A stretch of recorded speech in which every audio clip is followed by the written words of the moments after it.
हम प्रार्थना शुरू करेंगे। प्रार्थना से हम शुरू करेंगे। Praise the Lord everyone. धन्यवाद परमेश्वर, इस समय के लिए परमेश्वर आपने हमें दिया है। हम हमारे सिरों को झुकाते हैं परमेश्वर, और आपके पास नम्र हृदय से हम आते हैं परमेश्वर।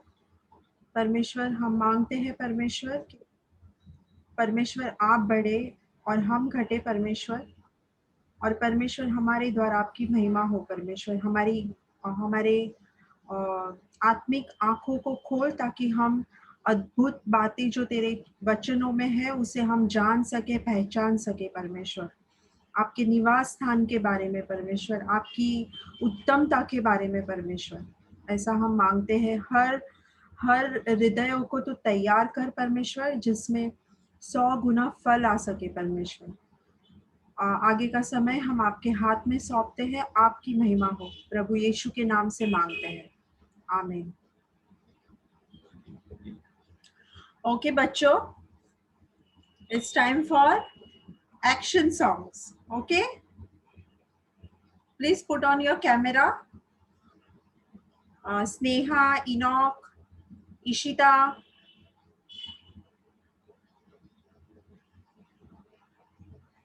Okay, so last time Babita aunty ने आपको सिखाया था seek ye first the kingdom of the Lord. Okay, तो हम उसका दूसरा वचन सीखेंगे आज। Okay, ask and it shall be given unto you, seek and ye shall find, knock and the door shall be open unto you. Hallelujah, hallelujah. Okay, ask and it shall be given to you. Matthew 7 verse 7. Okay, ask and it shall be given unto you. Seek and ye shall find. Knock and the door shall be open unto you. Hallelujah, hallelujah. Hallelujah, hallelujah. Hallelujah, hallelujah, hallelujah. Then अगला वचन है, man shall not live by bread alone, but by every word that proceeds from the mouth of God. Hallelujah, hallelujah. Once more. Man shall not live by bread alone, but by every word that proceeds from the mouth of God. Hallelujah, hallelujah. Hallelujah, hallelujah, hallelujah, hallelujah, hallelujah. तो बच्चों, हमने क्या सीखा?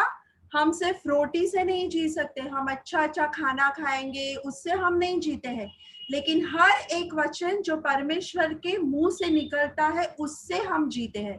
हमारी मुसीबत के समय में, हमारे चिंता के समय में हमें वो वचन जीवन देता है, हमें साहस देता है, हमें हिम्मत देता है। ओके, इसके लिए हमें वचनों में बढ़ना है। ओके ओके, सो हम मेमोरी वर्स शुरू करते हैं। Lord, we give this time into your hands, O Lord. We ask this prayer in the most precious name of our Lord and Savior Jesus Christ. Amen. Amen. Amen.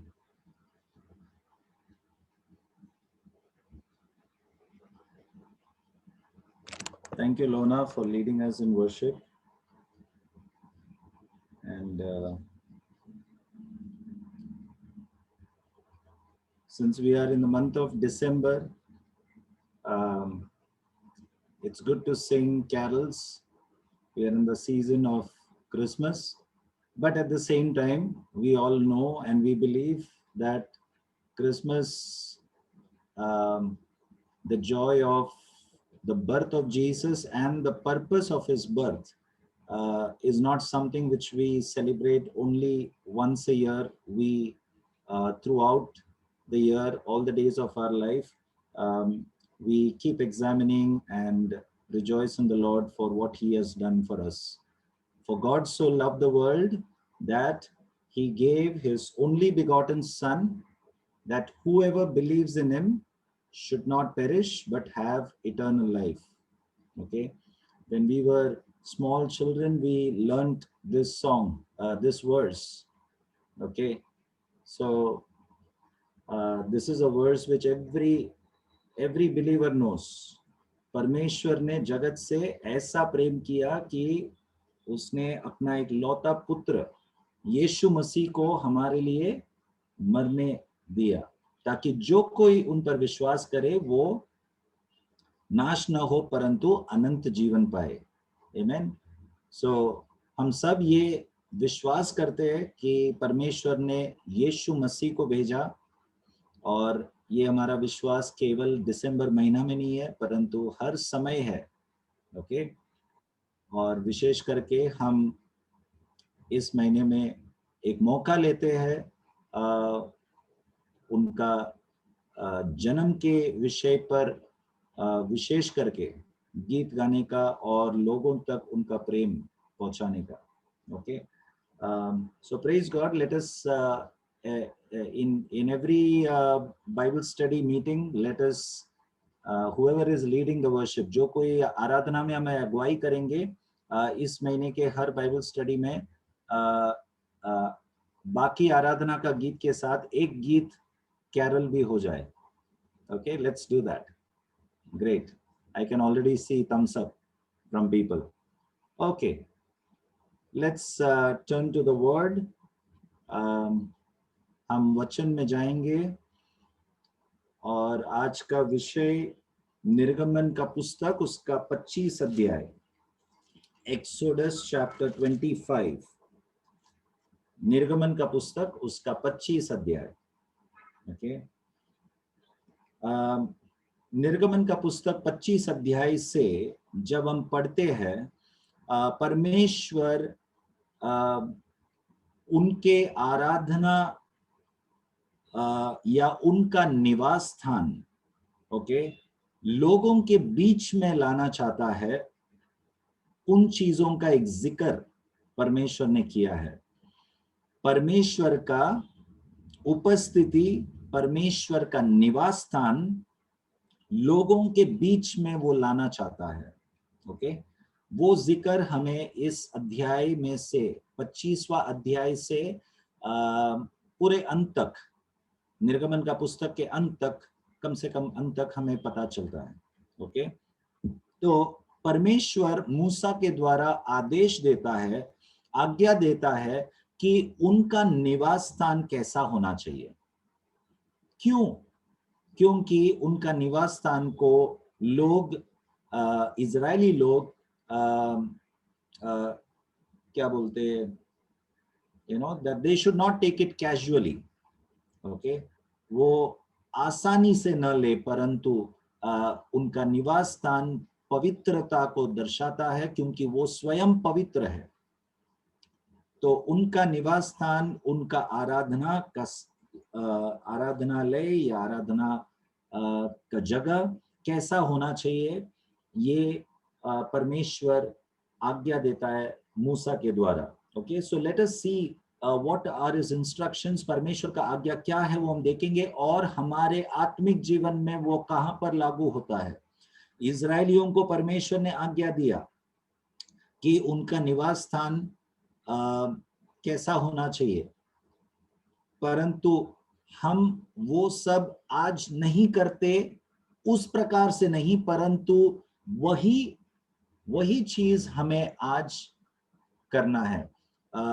परमेश्वर sorry, मैं अपने वाक्य को और एक बार मैं करेक्ट करना चाहता हूं। हम वही चीजें उसी प्रकार से नहीं करते। परमेश्वर ने जिन वस्तुओं के बारे में आज्ञा दी थी वो वस्तुएं हम नहीं रखते, परंतु उन वस्तुओं का आत्मिक अर्थ आज क्या है वो हम जरूर करते हैं या करना चाहिए। तो हम जांच के देखेंगे कि हम करते हैं कि नहीं। ओके, निर्गमन का 25 अध्याय,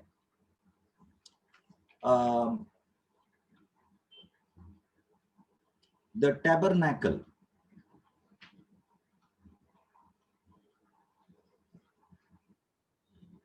हिंदी में टैबरनैकल को क्या कहा गया है?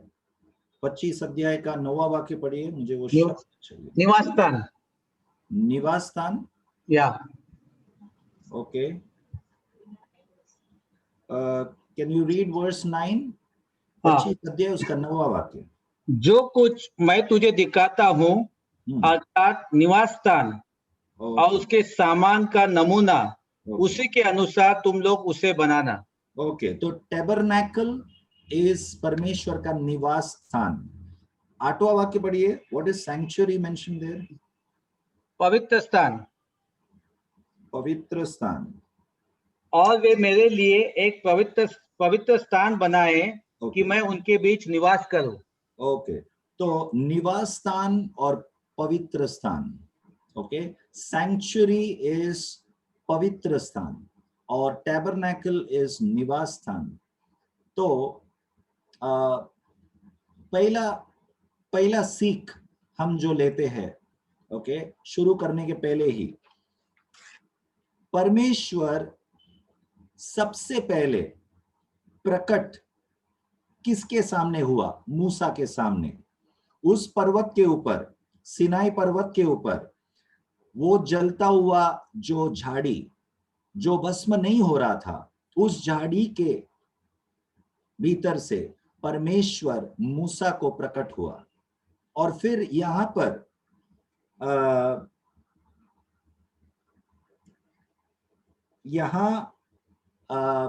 मिस्र देश से निकलकर सिनाई पर्वत पहुंचने पर, हमने पिछले हफ्ते देखा था, परमेश्वर ने मूसा को पर्वत के ऊपर बुलाया। ओके, तो परमेश्वर का उपस्थिति, ओके, पर्वत के ऊपर था। Okay, God's presence was on the mountain. Okay, तो ये जो उपस्थिति है परमेश्वर का, जो पर्वत के ऊपर उनका महिमा उतर आया और वो मूसा ने देखा, मूसा ने अनुभव किया। ओके, लेकिन वही महिमा परमेश्वर चाहता है कि लोगों के बीच में भी वो उतर आए। आमेन। So God is not a partial God. परमेश्वर पक्षपात नहीं करता एक व्यक्ति के लिए, क्योंकि वो लीडर है, वो अगुवाई है, इसीलिए उनको मैं प्रकट होऊंगा। नहीं, ऐसा नहीं। परमेश्वर बाकी सारे इजरायली लोगों के बीच में अपना महिमा को उतार कर अपना महिमा लाना चाहता था, लोगों के बीच में अपने आप को प्रकट करना चाहता था। उसके लिए ये निवास स्थान पर्वत से उतरकर अब लोगों के बीच में आने वाला है। ओके, उस कारण परमेश्वर लोगों को, या मूसा के द्वारा लोगों को आदेश दिया कि उनका निवास स्थान कैसा बनाना चाहिए, जो हम कुछ देर में हम देखेंगे। Okay, so from the mountain his glory that previously covered the mountain, now it would be filling the place of worship to live in the midst of people. Okay, लोगों के बीच में उनका उपस्थिति उतर आने वाला है। How wonderful it is! ये पुराने करार में लिखा हुआ है। निर्गमन का पुस्तक में हम पढ़ रहे, आत्मिक नए करार में भी, in the new testament also, okay, परमेश्वर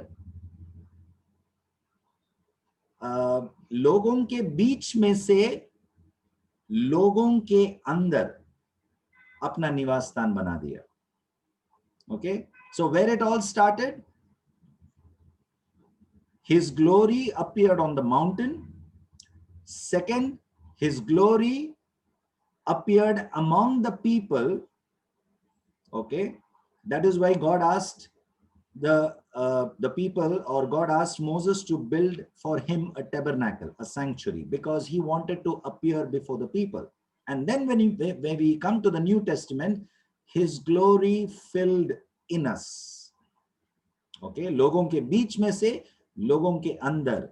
इसलिए पौलुस कुरिन्थियों का पुस्तक में कहता है, क्या तुम नहीं जानते कि तुम परमेश्वर के मंदिर हो. Okay, how beautiful. Step by step God enters us.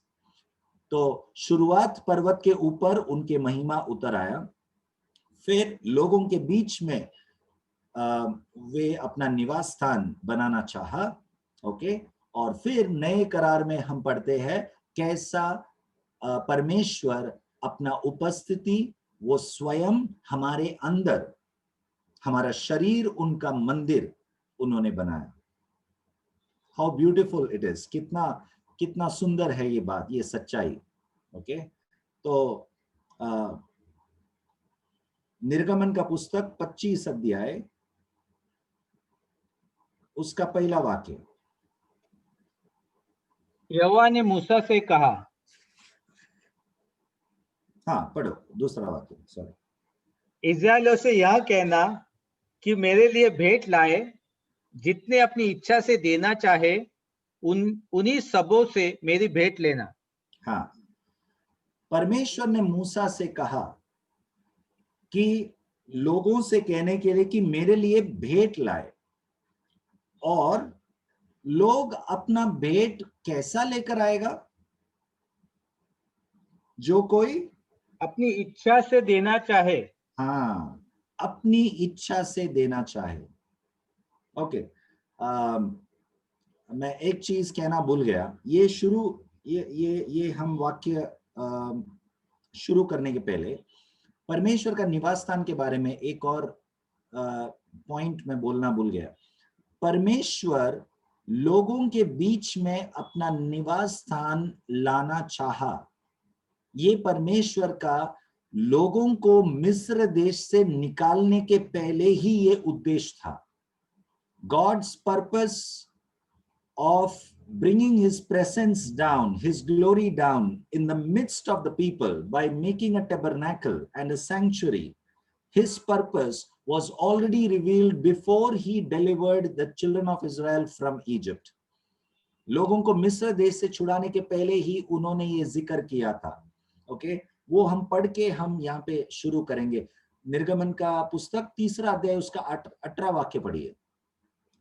निर्गमन का पुस्तक 3 अध्याय, उसका 18 वाक्य.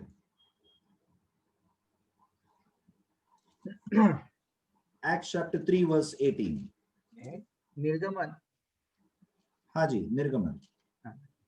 तब वे तेरी मानेंगे, और तू इस्राएली पुरानियों को संग लेकर मिस्र के राजा के पास जाकर उससे यों कहना, इब्रियों के परमेश्वर यहोवा से हम लोगों की भेंट हुई है, इसलिए अब हमको 3 दिन के मार्ग पर जंगल में जाने दे कि अपने परमेश्वर यहोवा को बलिदान चढ़ाए. इसलिए हमें जंगल में 3 दिन की यात्रा करके जाने दे, ताकि हम क्या करें? परमेश्वर यहोवा को बलिदान चढ़ाए. परमेश्वर यहोवा को बलिदान चढ़ाए. ओके, तो परमेश्वर मूसा को जब फरो राजा के पास जब भेजना चाहा, तब ये आदेश देकर भेज रहा है मूसा को कि तू वहां पे जाके ये कहना.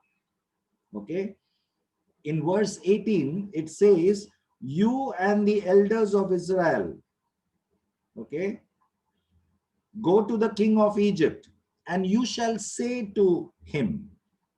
तो मिस्र देश के राजा के पास जाकर तू ये कहना, कहने के लिए कहा. ये कहने के बारे में मैं 2 मिनट में आपको कुछ कहूंगा, लेकिन उसके पहले क्या कहने को कहा परमेश्वर ने कि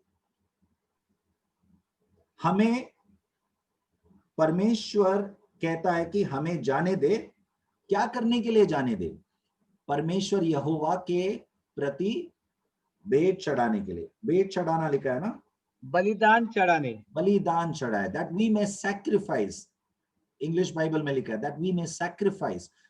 सो very important for us to learn here, परमेश्वर ने आपको पाप के बंधन से छुड़ाया।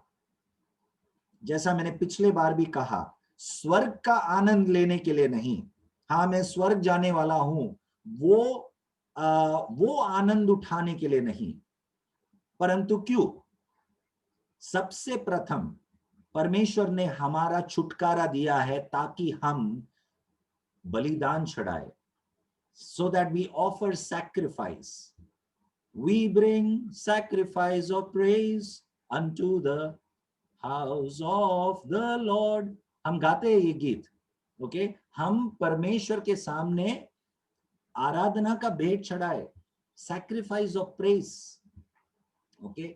सो हमारा जीवन, रोमियो का 12 अध्याय उसका 1 और 2 कहता है हमारा शरीर ही एक जीवित बलिदान है, okay? Offer your bodies as a living sacrifice, okay? तो नए नियम विश्वासियों के लिए सैक्रिफाइस क्या है, बलिदान क्या है? कोई भेड़ या बकरी का नहीं है, ओके? परंतु हम स्वयं एक बलिदान बनकर जीना है। हमारा पाप के बंधन से छुटकारा देने का उद्देश्य ये है कि हम इस संसार में एक बलिदान वाला जीवन जिए, अपने अपने शरीरों को एक जीवित और परमेश्वर को भावता हुआ बलिदान। Offer your bodies as a living sacrifice, holy and acceptable to the Lord. That's what Romans 12 verse 1 and 2 says. Holy and acceptable to the Lord. And at the end it says, this is your reasonable act of worship. ये हमारा परमेश्वर के प्रति एक आराधना है। क्या है हमारा आराधना परमेश्वर के प्रति? गीत नहीं, गिटार बजाना नहीं, कीबोर्ड बजाना नहीं, लेकिन सच्चा आराधना अपने शरीरों को एक जीवित बलिदान करके, रोज हम जब जीते हैं ना, हमें अपने आप को नकारना है। We have to deny ourselves, अपने अपने क्रूज को उठाना है, ओके? ये है बलिदान। बहुत मुश्किल है, बहुत मुश्किल है, ओके? ये जो लड़ाई, ये जो युद्ध है ना शरीर और आत्मा के बीच में, ये रोज दिन और रात, सुबह दोपहर रात, 24 घंटा एक व्यक्ति, एक आत्मिक व्यक्ति सामना करता है, ओके? कई बार हम गिर जाते हैं, हम गलत करते हैं इस युद्ध में, परंतु हमें उठ खड़ा होना है और अपने आप को याद दिलाना है कि मेरा शरीर एक जीवित बलिदान, मैं अपने आप को नकारूंगा, अपना क्रूस उठाऊंगा और यीशु के पीछे चलते रहूंगा। ये है सैक्रिफाइस, ये है बलिदान, एक जीवित बलिदान वाला जीवन। और ये है आराधना। सच्चा आराधना ये है जिसमें कोई गीत नहीं है, जिसमें कोई इंस्ट्रूमेंट नहीं है, गिटार नहीं है, कीबोर्ड नहीं है, ओके? लेकिन जीवन के द्वारा एक आराधना है। ऐसा जीवन जीने वाले लोग जब बाइबल स्टडी या कलीसिया में जब एकत्रित होते हैं, गीत गाना वो सच्चाई और आत्मा में होता है। ऐसे बलिदान वाला जीवन जीने वाले लोग कलीसिया और बाइबल स्टडी में गिटार बजाना या कीबोर्ड बजाकर गीत गाना, वो सच्चाई और आत्मा का आराधना होता है, okay? So we need to sing song, we need to play the instrument, but this song has to be a life of worship, not just the time of worship, okay?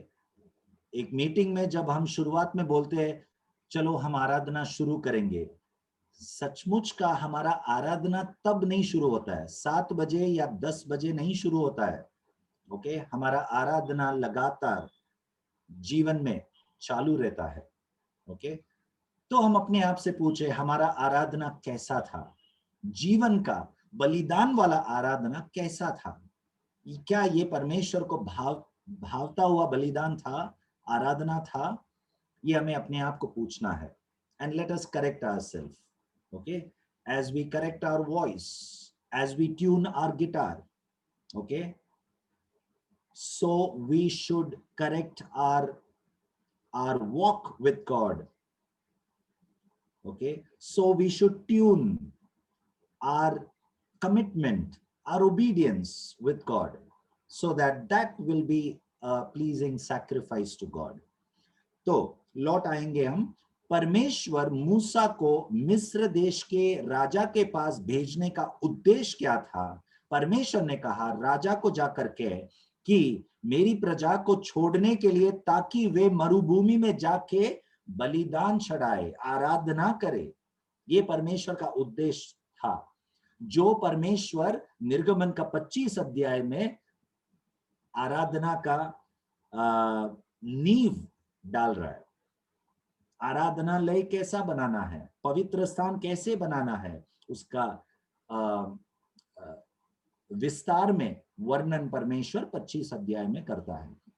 परमेश्वर केवल 18 वाक्य में निर्गमन का 3रा अध्याय 18 वाक्य में केवल नहीं कहा।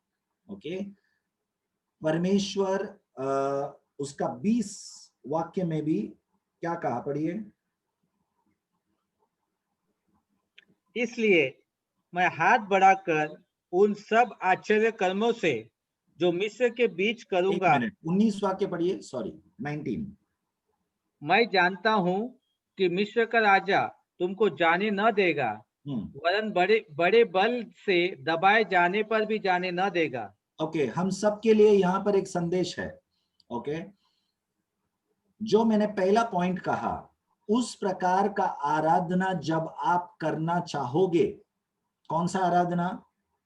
गीत वाला नहीं, इंस्ट्रूमेंट वाला नहीं, आपका जीवन, रोज का जीवन, जब आप आपके परिवार में, ओके, आप घर पर हो, आप काम करने जाते हो, आप यात्रा करते हो, आपका 24 घंटा आप कैसे बिताते हो, आप लोगों के साथ कैसा व्यवहार करते हो, आपका प्रतिक्रिया कैसा है, how is your response to the problems in life, to the people who ridicule you, okay, all the circumstances in our day to day life, हमारा प्रतिक्रिया कैसा है? क्या वो एक जीवित बलिदान जैसा है? क्या हम अपने आप को नकारते हैं? जब हम ऐसा एक बलिदान वाला जीवन जीना चाहेंगे, तब विरोध होगा। ये परमेश्वर पुराने करार में ही हमें लोगों को स्पष्ट करता है। ओके, 19 वाक्य पढ़िए। परंतु मैं जानता हूं कि मिस्र का राजा तुमको जाने न देगा। तो मिस्र का राजा तुम्हें जाने न देगा, और वरन बड़े बल से दबाए जाने पर भी जाने न देगा। हाँ, तो मिस्र का राजा, मैं जब निर्गमन का पुस्तक शुरू किया था तब आप लोगों से कहा था ये पॉइंट, मिस्र का राजा और मिस्र का देश ये संसार को दर्शाता है। ओके, और मिस्र का राजा संसार का राजकुमार को दर्शाता है। the Egypt, it resembles the world, and the king of Egypt resembles the lord of this earth. Okay, the what do you call for sansar ka rajkumar, prince of this world. Sorry, yes, sorry, thank you. The prince of this world. Okay, the king of Egypt resembles the prince of this world, and Bible says the prince of the world is Satan. Okay, so हम जब आज आत्मिक जीवन जीना चाहते हैं, एक बलिदान वाला जीवन जीना चाहते हैं, परमेश्वर हमसे स्पष्ट कहता है आपके लिए आसान नहीं होगा, क्योंकि इस संसार का राजकुमार आपको एक जीवित बलिदान वाला जीवन जीने नहीं देगा, आसानी से जीने नहीं देगा। परमेश्वर का बलवंत हाथ आपके साथ है तब भी वो जीने नहीं देगा.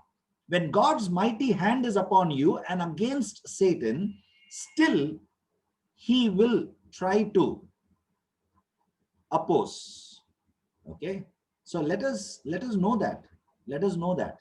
Okay, परंतु 20 वाक्य पढ़िए, परमेश्वर क्या कहता है.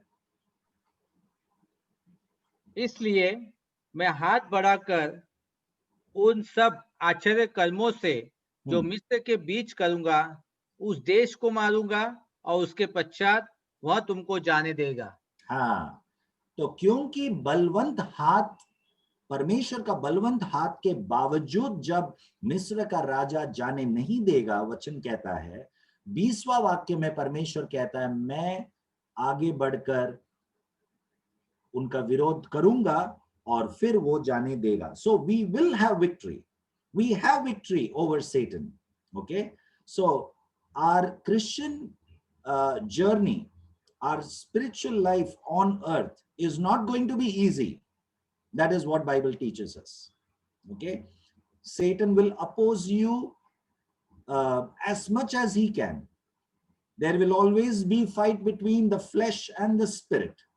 Okay, but God, if God be for us, who can be against us? Amen. यदि परमेश्वर हमारे साथ है तो कौन हमारा विरोधी.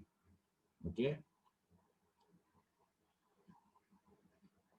सामर्थी है वो जो हमारे अंदर है, जो संसार में है उससे बढ़कर. Okay, he who is in us, okay, is mightier than he that is in the world. Okay, so it doesn't say that it's going to be easy, but it is going to be very a very strong fight. So let us be mentally prepared, okay, even as we live our life on the earth. तो परमेश्वर मूसा से कहा furrow से कहने के लिए कि Israeli लोगों को भेज, ओके, छुड़ाने, ताकि हम मरुभूमि में जाकर आराधना करें, बलिदान चढ़ाए परमेश्वर को. ओके, 5वां अध्याय, निर्गमन का 5वां अध्याय, उसका 6वां वाक्य पढ़िए. फिरौन ने उसी दिन उन परिश्रम करने वालों को जो उन लोगों के ऊपर थे और उनके सरदारों को यह आज्ञा दी. पढ़ते जाओ 9वां वाक्य तक. तुम जो अब तक ईंट बनाने के लिए लोगों को पुआल दिया करते थे वह आगे को न देना, वे आप ही जाकर अपने लिए पुआल इकट्ठा करें. तो भी जितनी ईंटें अब तक उन्हें बनानी पड़ती थी उतनी ही आगे को भी उनसे बनवाना. ईंटों की गिनती कुछ भी न घटाना, क्योंकि वे आलसी है और इस कारण यह कहकर चिल्लाते हैं हम जाकर अपने परमेश्वर के लिए बलिदान करें. उन मनुष्यों से और भी कठिन सेवा करवाई जाए कि वे उसमें परिश्रम करते रहे और झूठी बातों पर ध्यान न लगाए. जब मूसा ने परमेश्वर के आदेश के अनुसार जाकर फरो राजा से कहा कि इब्री लोगों को छोड़ ताकि हम मरुभूमि में जाके बलिदान चढ़ाए हमारे परमेश्वर को, तब फरो ने क्या किया वो हमने यहाँ पर पढ़ा. फरो ने जितना बोझ इजरायली लोगों के ऊपर डाला था वो अधिक बढ़ाया. ओके, जितना परिश्रम, जितना काम करवा रहा था पहले से, उसमें और भी अधिक बढ़ाया. क्यों बढ़ाया? क्योंकि वे आलसी है. पढ़ो, फरो कहता है, फरो कहता है कि क्योंकि वे आलसी है, हाँ, और इस कारण यह कहकर चिल्लाते हैं हाँ, कि हम जाकर अपने परमेश्वर के लिए बलिदान करें. तो मूसा का फरो से कहना कि हमें जाने दो, परमेश्वर को बलिदान चढ़ाने, आराधना करने, हमें जाने दो, मूसा का कहना ये फरो ने कौन से अर्थ में लिया? फरो कहता है कि मूसा इसके लिए कह रहा है क्योंकि ये लोग आलसी है, इनको काम नहीं करना है. आप मुझे बताओ, 420 साल इजरायली लोग, इब्री लोग क्या काम नहीं कर रहे थे? गुलामी में क्या बिस्तर लगाकर आराम कर रहे थे। 420 साल गुलामी में रहकर इतना परेशानी में रहा, और फरो राजा अब कहता है कि इन लोग आलसी है, इनको काम नहीं करना है, इसके लिए इनका काम बढ़ाओ। ये लोग बोलते हैं कि इनको मरुभूमि में जाकर बलिदान चढ़ाना है। Can you hear an echo of similar voice today on the earth when we live? क्या आप लोग इसी प्रकार का बोलती, इसी प्रकार का शब्द आज सुनते हो काम करने के क्षेत्र में, इस संसार में? इसीलिए मैं कहा संसार का राजकुमार शैतान ये फरो राजा को दर्शाता है, और ये संसार मिस्र देश को दर्शाता है। ओके, जब हम परिश्रम करके सुबह को जल्दी उठ के ट्रेन का जो भीड़ झेलकर ट्रैफिक में रुक रुक के जाकर 2 घंटा 3 घंटा यात्रा करके काम पे जाते हैं, ओवर टाइम करते हैं, परिश्रम करते हैं, सब कुछ करके रात को लेट आते हैं घर पर, इतना काम करने के क्षेत्र में इतना परिश्रम करने के बावजूद जब आप जाकर बॉस के पास जाते हैं, 3 दिन का फैमिली कैंप है, मुझे छुट्टी चाहिए, या मुझे अपने परिवार को गांव लेकर जाना है, मुझे छुट्टी चाहिए, या मेरे बच्चे का बर्थडे है, मेरा एनिवर्सरी है, या कोई भी विशेष कारण के लिए चर्च में मीटिंग है, प्रार्थना है, ये हमारा त्योहार है, क्रिसमस है, हमको छुट्टी चाहिए, कोई भी ऐसे विशेष कारणों के लिए आप छुट्टी मांगोगे इतना परिश्रम करने के बाद, प्रतिक्रिया अक्सर क्या होता है? मैं ये नहीं कह रहा हूं कि सब बॉस लोग ऐसा है, लेकिन अक्सर हम देखते हैं कि आसानी से छुट्टी नहीं मिलते। इन लोग, ये मसीह लोग ऐसे हैं, हमेशा प्रार्थना प्रार्थना कहता है, ऐसे सब बोलती हमें ताना मारकर सुनाई देता है इस संसार में। ये लोग हमेशा देखो प्रार्थना बोलते हैं, कभी देखो ये करना है वो करना है, तो काम कब करेगा? जितना भी हमने परिश्रम किया वो सब उस समय भूल जाते हुए। फरो राजा ने कहा इन लोगों का काम बढ़ा दो। और यही कारण काम करने के क्षेत्र में भी बॉस लोग बोलते हैं। अभी प्रेशर बहुत है, कॉल्स बहुत है, हमें टारगेट मीट करना है, छुट्टी नहीं मिलेगा, वगैरह वगैरह। नहीं जाने मिलेगा। आपको परमेश्वर के प्रति, परमेश्वर के उपस्थिति में जाना है, बलिदान चढ़ाना है, आराधना करना है, प्रेयर मीटिंग में जाना है, कैंप में जाना है। नहीं जाने मिलेगा, ये आवाज संसार से सुनाई देता है। या कोई बोलने के पहले ही आपके कानों में, आपके मनों में नकारात्मक, आप पूछने के पहले ही आपके मन में ये चलता है। आप बॉस को जाके पूछते ही नहीं हो, आपको फैमिली कैंप में जाना है, चर्च में मीटिंग में जाना है, 1 दिन का छुट्टी चाहिए, कई विश्वासी लोग पूछते ही नहीं है। क्यों? क्योंकि पहले से ही वे ऐसे अनुमान लगाते हैं कि पूछेगा तो नहीं मिलेगा। गलत है, नहीं मिलेगा तो भी पूछना है। क्यों? 3 अध्याय का 18 वाक्य में हमने क्या पढ़ा? परमेश्वर ने मूसा से कहा जाओ और पूछो। Go and say to him. Just imagine if Moses had thought negative, क्या फायदा जाकर पूछना फरो कौन है और मैं कौन हूं, वो तो नहीं छोड़ेगा। यदि मूसा ऐसा सोचा होता तो इजरायली लोग कभी छुटकारा नहीं पाया होता। So don't be afraid, don't make your decisions in fear. भयभीत होकर निर्णय मत लेना, और अपने मन में कल्पना मत करो कुछ भी। आपने यदि किया नहीं है तो कल्पना मत करो कि ऐसा नहीं होगा, इसीलिए मैंने नहीं किया। आप करो, जब आप करेंगे तब परमेश्वर का सामर्थी हाथ आप देखोगे। मैं बहुत लोगों से ये गवाही भी सुन चुका है कि मेरा बॉस कभी छुट्टी देता नहीं है, लेकिन मैंने हिम्मत करके, प्रार्थना करके मैंने जाकर पूछा और परमेश्वर उसके हृदय में कार्य किया।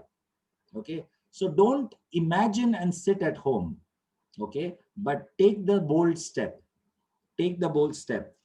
ये केवल काम करने के क्षेत्र में नहीं, हमारे हर क्षेत्र में एक एक कदम जो हमें उठाना है, वो नकारात्मक शब्द जो हमें सुनाई देता है उससे निशब्द मत रहो। Go ahead, okay, believing in God's word, go ahead and the deliverance is very close. The answer to whatever we are seeking, that is very close to us, okay? और जब मूसा गया, तब मूसा ने फरो राजा से बहुत बार कहा, ओके, वो हम पढ़ेंगे नहीं, 7वां अध्याय का 16 वाक्य में मूसा ने कहा, let my people go that they may worship, okay, that they may serve. 7वां अध्याय का 16 वाक्य सिर्फ पढ़िए, वहां पे वर्शिप लिखा है या क्या लिखा है? और उसने इस प्रकार कहना, इब्रियों के परमेश्वर यहोवा ने मुझे यह करने के लिए तेरे पास भेजा है कि मेरी प्रजा के लोगों को जाने दे, जिससे वे जंगल में मेरी उपासना करें। हाँ, यहाँ पर उपासना, पहले हमने बलिदान पढ़ा, तो परमेश्वर चाहता है कि हम, हमारा छुटकारा, ओके, किस कारण हो, उद्देश्य क्या है हमारा छुटकारा का? ताकि हम बलिदान जीवन जिए, ताकि हम परमेश्वर की उपासना करें, so that we worship him, so that we serve him. Okay, in English Bible it says serve, उनकी सेवा करने के लिए। तो हमारा पाप से छुटकारा क्यों हुआ है? मसीह लोगों के लिए, नए करार के लोगों के लिए मैं कह रहा हूं, हमारे लिए हमारा पाप से छुटकारा एक बलिदान वाला जीवन जीने के लिए, ओके, एक जीवित बलिदान जो रोमियो का 12 अध्याय में लिखा है। दूसरा, एक आराधना वाला जीवन, हमारा जीवन ही एक आराधना होना चाहिए। तीसरा, उनकी सेवा करने के लिए, टू सर्व हिम। ये है परमेश्वर का हमारे जीवन में पाप से छुटकारा देने का, हमारा नया जन्म होने का उद्देश्य ये है। लेकिन अक्सर विश्वासी लोग ये सब भूलकर, हम स्वर्ग जाने वाले हैं, हमारा उद्धार हुआ है और हम अभी स्वर्ग जाएंगे, यीशु के आने के लिए राह देखकर बैठे। यदि हम बलिदान वाला जीवन नहीं जीते हैं, अपने अपने शरीरों को एक जीवित बलिदान नहीं बनाते हैं, यदि हम एक आराधना वाला जीवन नहीं जीते हैं, गीत वाला आराधना नहीं, आज्ञा पालन वाला आराधना बोल रहा हूं मैं। और तीसरा, यदि हम उनकी सेवा नहीं करते हैं इस संसार में, तो हमें कोई हक नहीं है ये कहने के लिए कि हम यीशु के आने के लिए राह देख रहे हैं, ओके, क्योंकि हम नकारे जाएंगे यीशु के द्वारा। मैं तुम्हें कदापि नहीं जानता, okay. So before even we think of his coming and spending eternity in heaven, let us think and examine, are we living a sacrifice life, a life of sacrifice, a life of worship in obedience, and a life serving him, okay? He will come, definitely he will come. That is his promise and that is his responsibility. Are we examining whether we are fulfilling our responsibility? Because that is the purpose of his deliverance from sin for each one of us. Amen. So अब ये हमारा आराधना इस संसार में, हमारा जीवित बलिदान, शरीर का जीवित बलिदान, ये कैसा होना चाहिए, ये हम अब देखेंगे 25 अध्याय से, चैप्टर 25, ओके।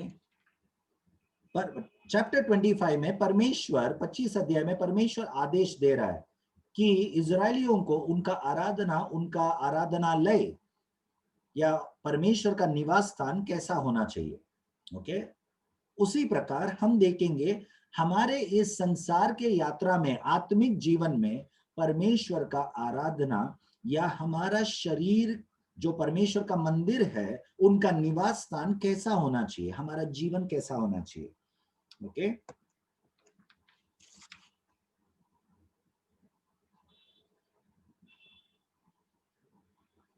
25 अध्याय उसका दूसरा वाक्य पढ़िए। इस्राएलियों से यह कहना कि मेरे लिए भेंट लाए, जितने अपनी इच्छा से देना चाहे उन्हीं सबों से मेरी भेंट ब्रदर आपका आवाज बहुत कम आ रहा है। इस्राएलियों से यह कहना कि मेरे लिए भेंट लाए, जितने अपनी इच्छा से देना चाहे उन्हीं सबों से मेरी भेंट लेना। तो पहला चीज उनका आराधनालय के विषय में या tabernacle, what is the word for tabernacle, sorry, निवास स्थान। हाँ, परमेश्वर का निवास स्थान। हमारे लिए निवास स्थान क्या है परमेश्वर का? हमारा शरीर। ओके, हमारा जीवन में परमेश्वर निवास करता है, हमारे शरीर में परमेश्वर निवास करता है। तो इस निवास स्थान के विषय में, मतलब हमारे विषय में, परमेश्वर का आदेश ये है कि मेरे लिए भेंट लेकर आओ। और कैसा लेकर आओ? जो अपनी इच्छा से देना चाहे, अपनी इच्छा से लेकर आओ, विलिंगली। ओके, तो परमेश्वर हमसे पहला चीज चाहता है कि उनके उपस्थिति में भेंट लेकर आओ। ओके, और विलिंगली लेकर आओ। कितना लेकर आओ नहीं लिखा है। ओके, नए करार में दशांश के बारे में नहीं लिखा है। ओके, उसका मतलब ये नहीं कि हमें दशांश नहीं देना है, लेकिन the Lord loves a cheerful giver. परमेश्वर हर्ष से जो देता है उस व्यक्ति से आनंदित है।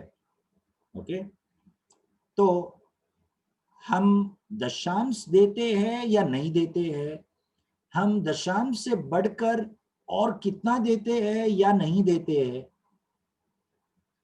हमारा मुद्दा वो नहीं होना चाहिए। लेकिन जो भी देते हैं हर्ष से देना है। What ever you give it out of a cheerful heart and give it willingly. Okay, तो हमारा मन के बारे में है ये। देखो, इंग्लिश में निर्गमन का पुस्तक जो हमने पढ़ा 25 अध्याय 2 वाक्य, वहां पे इंग्लिश में लिखा है, for everyone who gives it willingly with his heart you shall take my offering। तो willingly with his heart ये मन की अवस्था को दर्शाता है। ओके, तो कौन कहा पुराना करार में जो भी लिखा है वो केवल बाहरी रूप में है, you know, it is only an outward an expression, or it is just about the literal things. No, it is also a state of heart। ये पुराने करार से ही शुरू होता है। ओके, तो यहाँ पर हृदय के बारे में लिखा है, हमारा मन कैसा है। आप जब वचन सुन रहे हो, अभी इस वक्त जब आप वचन सुन रहे हो, आपका मन कैसा है, आपका हृदय कैसा है। विस्तार में यीशु मसीह सुसमाचार के पुस्तकों में कई बार कहा है, विस्तार में कहा है, आपका मन कैसा होना चाहिए। वचन जो बीज बोया जाता है, तब आपका मन जो भूमि है वो अच्छा जमीन होना चाहिए ताकि 100 गुना फल आए। ओके, तो अपने अपने मनों को तैयार करो, अपने अपने मनों को। ओके, जब आप वचन सुनने जाते हो अपने मनों को तैयार करो, जब आप आराधना करने जाते हो अपने मनों को तैयार करो। ओके,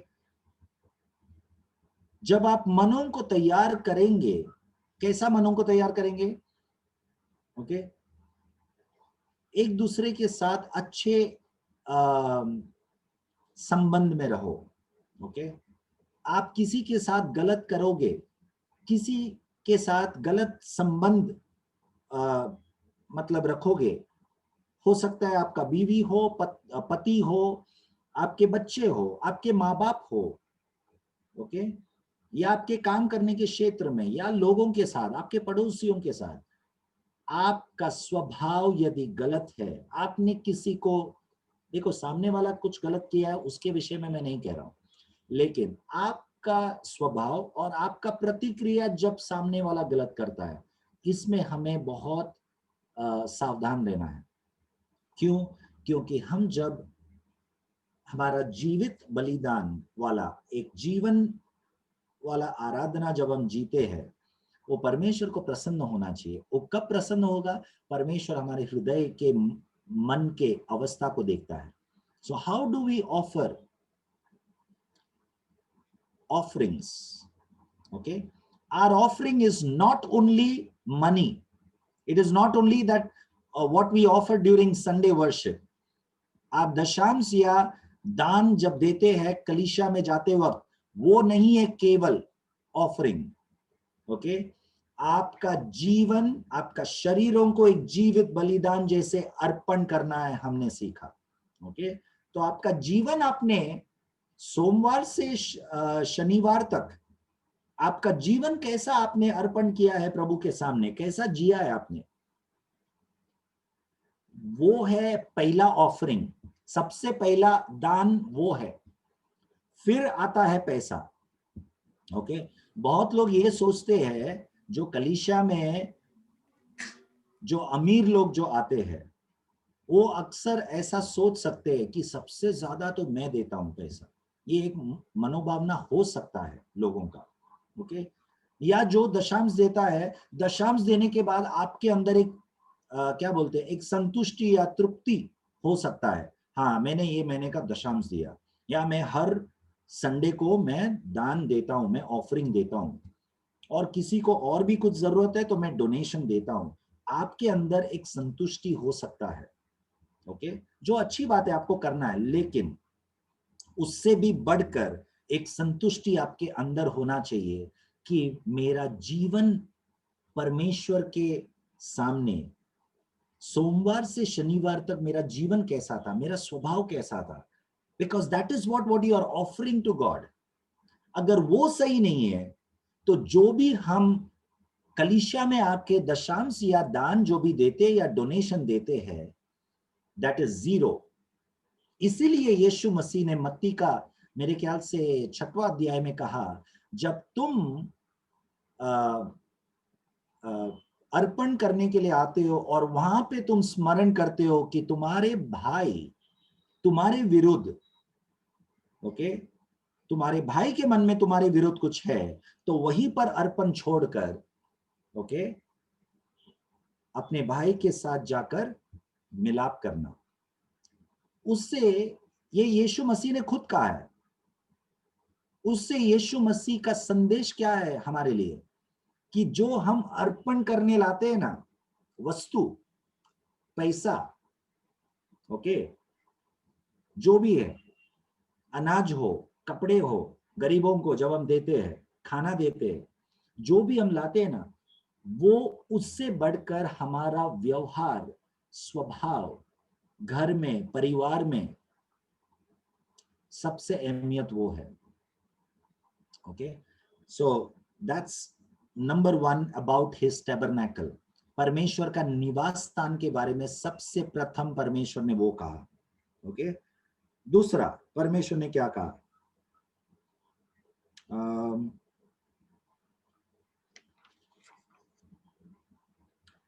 तीसरा से 7वां वाक्य तक उसका विस्तार में वो किस प्रकार से बनाना है वो सब लिखा है। ओके, उसमें हम नहीं जाएंगे। 8वां और 9वां वाक्य पढ़िए।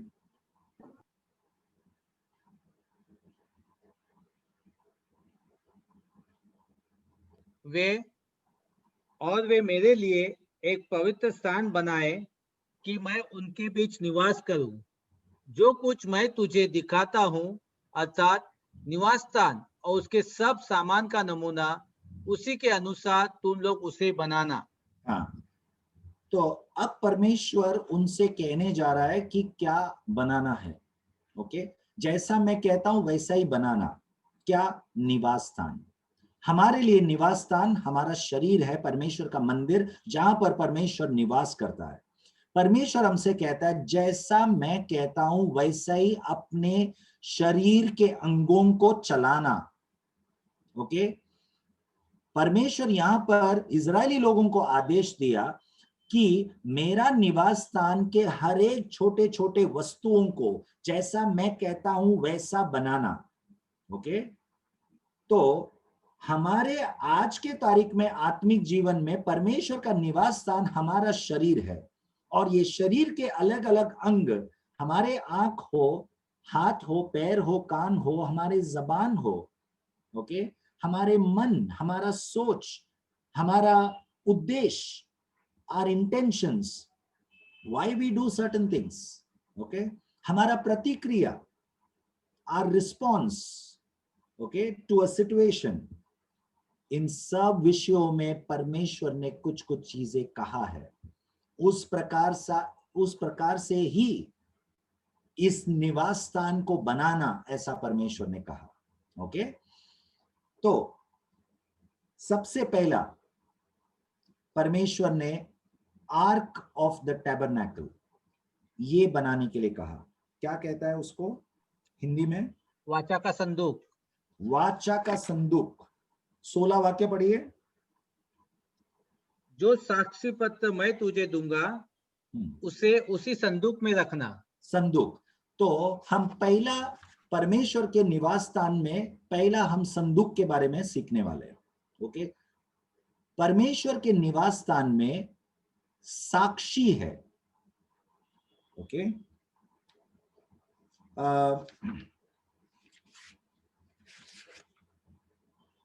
ये संदूक को कैसे बनाना है ये सब परमेश्वर ने 10वां वाक्य से 14 वाक्य तक लिखा है, परमेश्वर ने कहा है। ओके, वो हम नहीं पढ़ेंगे क्योंकि वहां पर उसका माप क्या होना चाहिए, उसका ऊंचाई, उसका चौड़ाई क्या होना चाहिए, वो सब लिखा है। ओके, बट ये सब लिखने का पीछे मकसद, उसके बाद ये बनाने के बाद वहां पर क्या होना चाहिए, 16 वाक्य जो हमने पढ़ा, इस साक्षी के संदूक के अंदर क्या रहेगा? साक्षी पत्र मैं तुझे दूंगा उसे उसी संदूक में रखना। हाँ, इस संदूक के अंदर साक्षी का क्या लिखा है? पत्र, साक्षी पत्र, साक्षी पत्र। Okay, yes. yeah, in English it says the ark, you shall put into the ark the testimony which I will give you. What is this testimony that God wants to give to the children of Israel?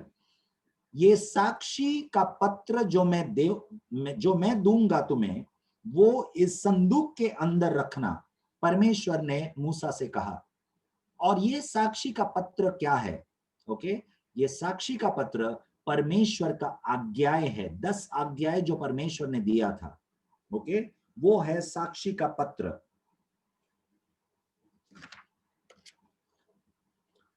चौबीस अध्याय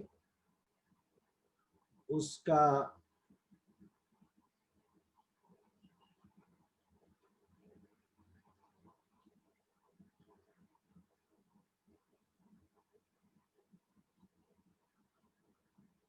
okay, वो हम बाद में पढ़ेंगे। 24 अध्याय का जो मैं कहने जा रहा था वो हम बाद में पढ़ेंगे।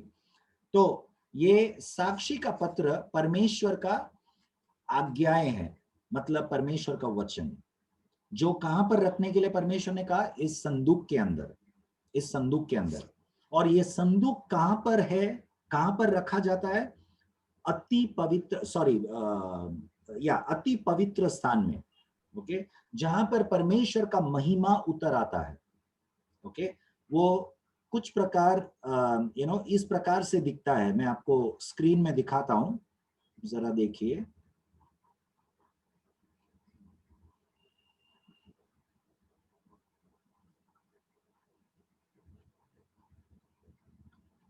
ओके, ये जो आपको दिखाई दे रहा है ये है साक्षी का संदूक। ओके, और इस साक्षी के संदूक के अंदर देखो, ये परमेश्वर का लिखा हुआ जो 10 आज्ञाएं है वो इस संदूक के अंदर रखा जाता है। ओके, और ये अति पवित्र स्थान में रहता है जहां पर परमेश्वर का महिमा उतर आता है। ओके, और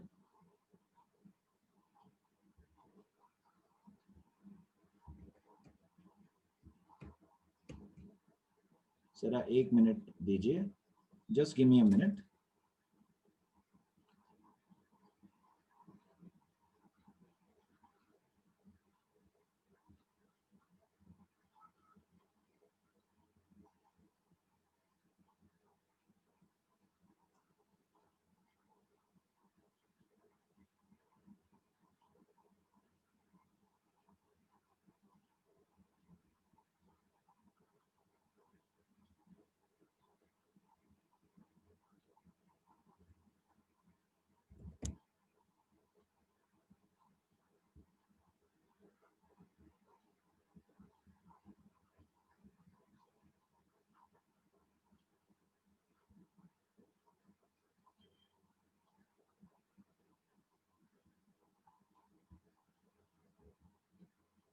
ओके, ये देखिए आप लोग,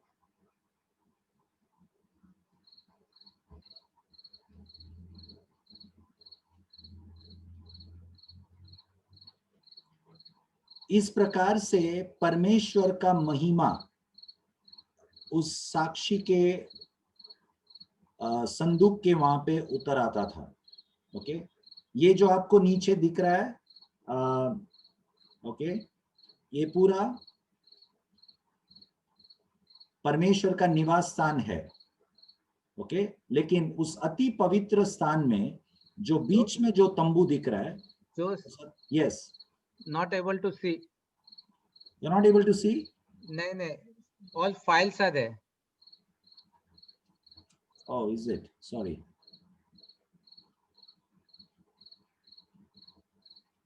Just a minute.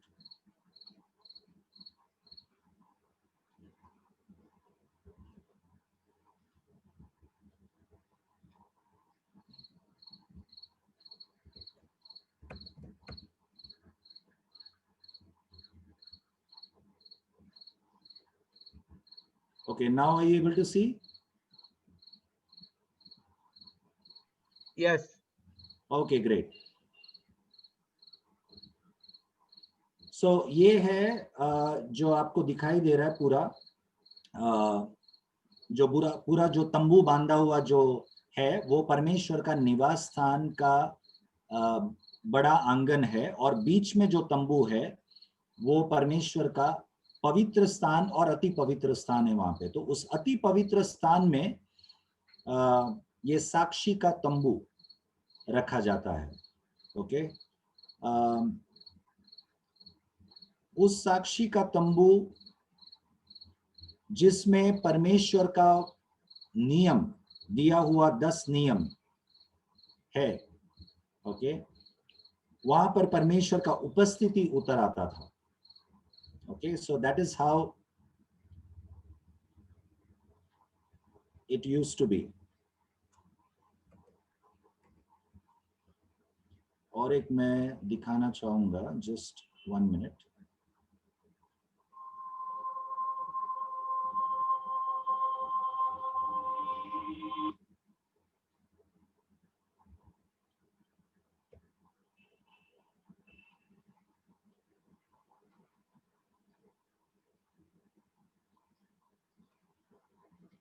Okay, brother, are you able to see now?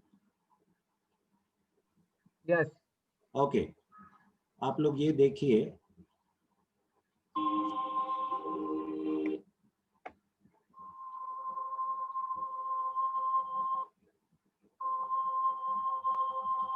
Sorry,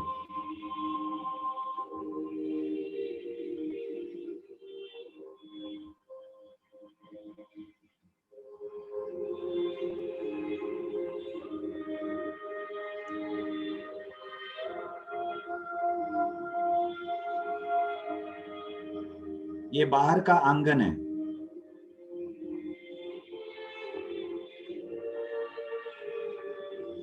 ये बाहर के आंगन में यहाँ पे बलिदान किया जाता है भेड़ बकरियों का।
और ये है धूप.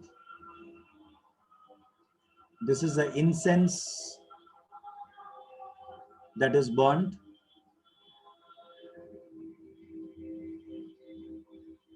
He's putting the incense. And now we are going to enter into the most holy place. अति पवित्र स्थान में प्रवेश कर रहे हैं. ये है साक्षी का संदूक अति पवित्र स्थान में.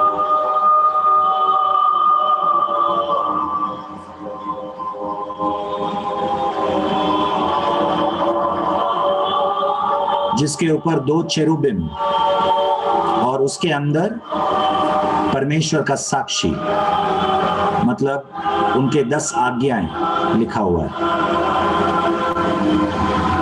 और लहू का छिटकाव वहां पर होता है.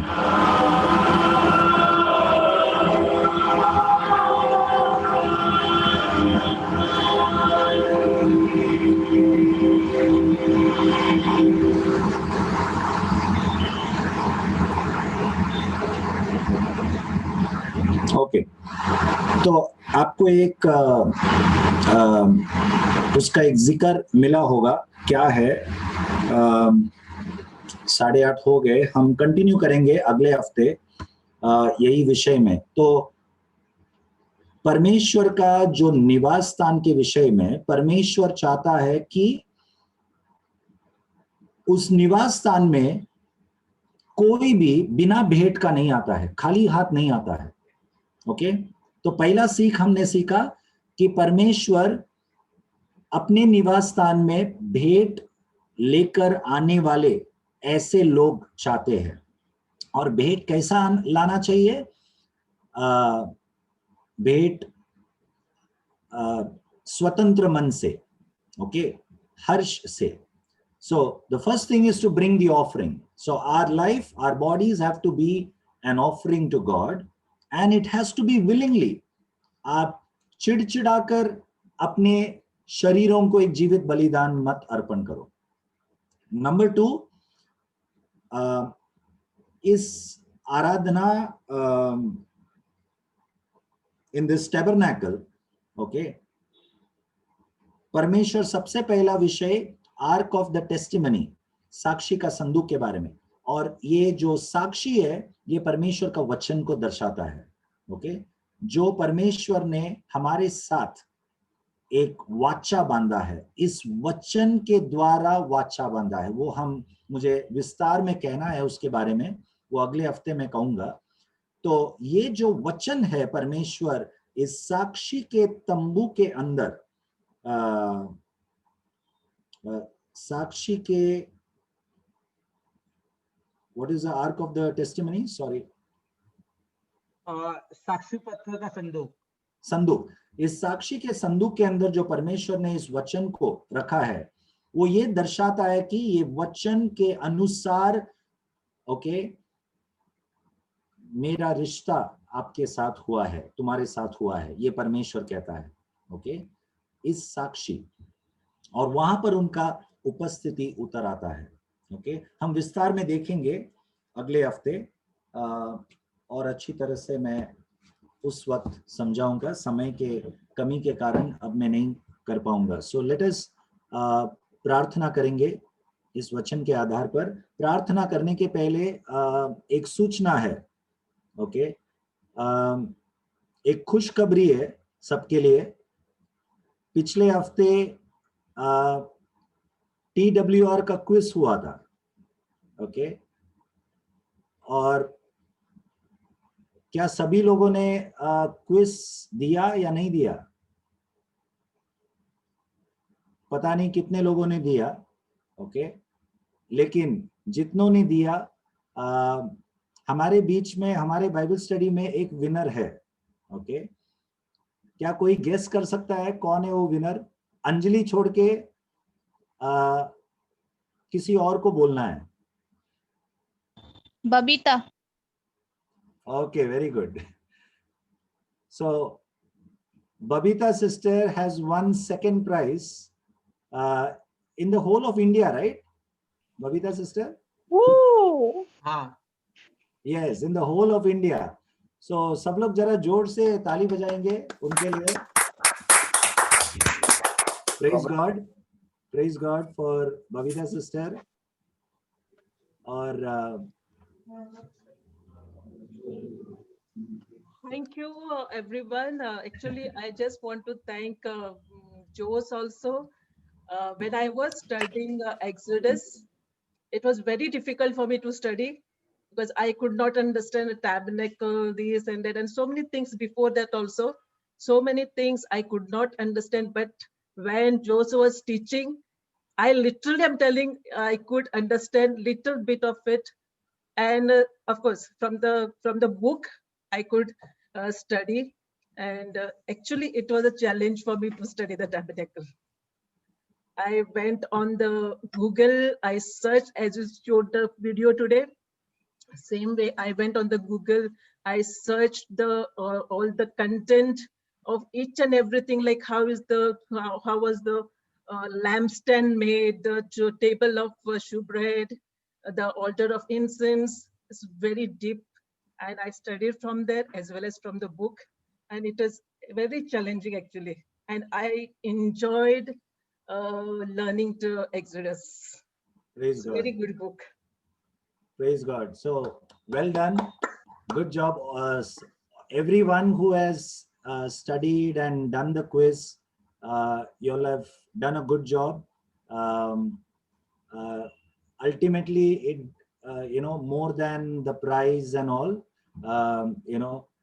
मैं विश्वास करता हूँ सब लोग मुझसे सहमत होगा कि इससे भी बढ़कर हम जो ये सब पढ़ने से जो सीखते हैं वो सबसे ज्यादा अहमियत होता है. What we derive from that. So praise God for these opportunities. So continue. So next year you should get first. This time it was second. I'm not aiming for the prize, in fact. I know. Study Yeah. more like study, like Yeah. yeah. But Yeah, praise God, I got the prize. Let's praise Yeah. God for that. Yeah, that's true. That's true. So praise God for everyone. And also आज Hemlata sister का birthday है, तो हम सब उनके लिए भी प्रार्थना करेंगे. उनके हेल्थ के लिए, स्वास्थ्य के लिए हम प्रार्थना करेंगे. So let us all close our eyes and pray. स्वर्गीय पिता परमेश्वर, प्रभु यीशु के नाम से हम और एक बार आपके पास आते हैं. धन्यवाद प्रभु आपके सामर्थी वचन के लिए. इन वचनों से हम कैसे इस संसार में जीना है, आपका उद्देश्य क्या है, ये हम सीखते हैं. कई बार हमने पढ़ा परंतु हम पूर्णता से न समझे, परंतु दिन प्रतिदिन इस वचन जो धन है, इस धन को खोज कर निकालने वालों को आप आशीष करते हैं. इसके लिए धन्यवाद प्रभु. आप हम सबको इस धन से आप अमीर बनाते हैं, आत्मिक जीवन में हमें अमीर बनाते हैं. इसके लिए धन्यवाद प्रभु. यस लॉर्ड, हम बिल्कुल गरीब नहीं है, परंतु हम आप में हम अमीर है. यस लॉर्ड, धन्यवाद प्रभु. आपके वचन के द्वारा आप हम सबके जीवन को बदले प्रभु. दिन प्रतिदिन हम आपके जैसा बनते जाए प्रभु, ऐसा हमें अनुग्रह दे परमेश्वर. धन्यवाद बबीता सिस्टर के लिए जिनको सेकंड प्राइज मिला. इसके लिए हम आपको धन्यवाद देते. आपने उनको मदद किया अच्छी तरह से पढ़ने के लिए, और बाकी सभी जो परिश्रम किए, जो पढ़े, अभ्यास किए, धन्यवाद प्रभु. आपने सबको बहुत कुछ सिखाया इस पुस्तक से. इसके लिए धन्यवाद प्रभु. यस लॉर्ड, हेमलता सिस्टर के लिए हम प्रार्थना करते हैं. और एक साल आपने उनको जीवित रखा, आगे बढ़ाया, आत्मिक तौर से आपने उनको आशीषित किया, आत्मा में वे बढ़े. इसके लिए धन्यवाद प्रभु. और उनका शारीरिक कमजोरी के लिए हम प्रार्थना करते हैं. आप उनको शरीर में बल दे प्रभु, पूर्णता से चंगाई वे महसूस करे दिन प्रतिदिन. आपके अनुग्रह से वे चलते जाए प्रभु आगे, और विशेष करके आने वाले साल में वे और भी आप में मजबूत बने प्रभु, और आपके महिमा के लिए वो जिए प्रभु. यस लॉर्ड, पिता पुत्र और पवित्र आत्मा के नाम से हम सब एक मन होके हेमलता को आशीषित करते हैं। धन्यवाद प्रभु। यस लॉर्ड, ये प्रार्थना यीशु के नाम से हम मांगते हैं। आमीन। Okay, God bless you all. Amen. Hemlata sister, happy birthday. Happy birthday. Not sure. Praise the Lord, everyone. Praise the Lord, everyone. Praise the Lord. Praise the Lord, everyone. Good.